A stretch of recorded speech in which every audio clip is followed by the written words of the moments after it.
বৃক্ষপ্রেমী ছিলেন খুলনার মহেশ্বরপাশা ঘোষপাড়া এলাকার নাসিমা খানম।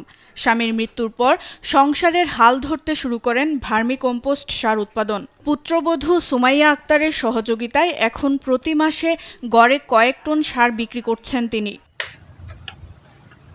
জমিতে রাসায়নিক সারের বদলে ব্যবহার করছেন জৈব সার। চাহিদা আকাশচুম্বী হওয়ায় বাগান মালিক থেকে শুরু করে প্রান্তিক কৃষকরাও ব্যবহার করছেন বিষমুক্ত এই সার।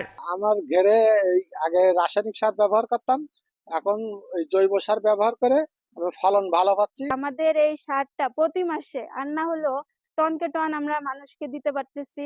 আমাদের সারের চাহিদা বেশি, কারণ আমাদের সারের গুণগত মান অনেক ভালো। বিভিন্ন গ্রাম থেকে কাঁচা গোবর সংগ্রহ করে প্রক্রিয়াজাতকরণের মাধ্যমে এই সার তৈরি করা হয়।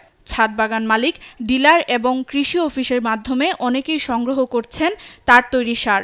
জৈব সার তৈরি করার পরে প্রথমে আমি শুরু করে আমি নিজের গাছপালা লাগাই, তারপরে আস্তে আস্তে হচ্ছে আপনার আমি এখন ঘরোয়াভাবে করতে করতে এখন বাণিজ্যিকভাবে শুরু করে এখন আল্লাহর রহমতে অনেকটাই ভালো।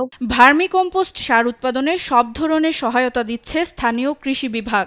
আমরা অনেক মোটিভেশন ট্যুর রেখেছি তার এখানে, যাতে কৃষকরা আরো অন্য কৃষকরাও হচ্ছে মোটিভেটেড হয়ে এটা করে। এই সারের চাহিদা প্রচুর। নাসিমা খানমের এই সফলতা দেখে ভার্মি কম্পোস্ট উৎপাদনে আগ্রহী হচ্ছেন এলাকার অনেকেই। সুপ্রিয়া তৃষা, নিউজ ডেস্ক, দেশ টিভি।